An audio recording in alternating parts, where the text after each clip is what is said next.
Hey guys, this is Michael from LearnLeague, and now we're going to look at expressions. An expression is a mathematical phrase with numbers, operation signs, and variables. And they're kind of like a set of instructions. That's a really useful way to look at them. We have a few here: 8 times 4, 2 squared, 72 divided by 12 minus 5x. There's a lot of different ways you could say those different expressions. Those are just the ones that I chose. And again, you want to be thinking that these expressions are like a set of instructions that tell you what to do with these numbers. And expressions, of course, can be used to describe real-world situations, and we'll get to some of those in just a minute. But first, let's look at some terminology that comes into play with expressions. A variable is a letter or a symbol used to stand in for an unknown number. So here we have 3 plus 2x, and x is the variable. We don't know what x is worth there. We don't know its value. So we use the letter x. You can use the letter a or some other letter that you might like, but it doesn't matter. It just means that you don't know its value.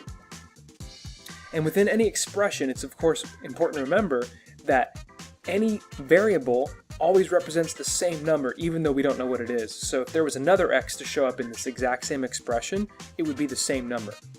Now, a term is a number, variable, product, or quotient within an expression. So here in our expression, our terms are 3 and 2x. Now notice that 2x is one term. Now, even though that term 2x represents the product of 2 and x, it's still just one term.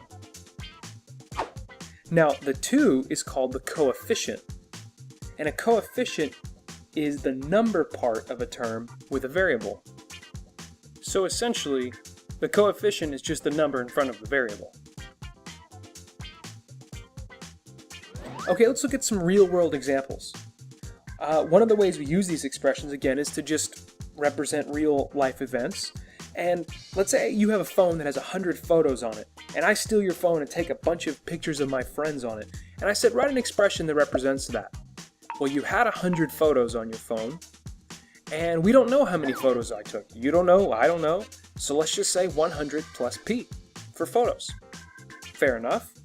What about if I'm going to pay you $20 a week to wash my car, plus $50 on the 4th of July? Well, let's let W stand for the number of weeks that you wash my car. So we have the expression 20W plus 50, and that's going to tell us how much money you've made in a given year. Now, when you're creating expressions from real-life scenarios, or if you're looking at a test where they're asking you to pick the right expression, it's useful to know which words mean which operation.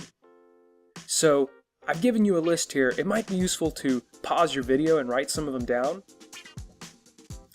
But again, remember, each of these words goes with this operation. So if you see a word problem that has less than, we're talking about subtraction. If it says more than, we're talking about addition. If it says quotient, broken into, divided, that's division. And multiplication has its own words as well.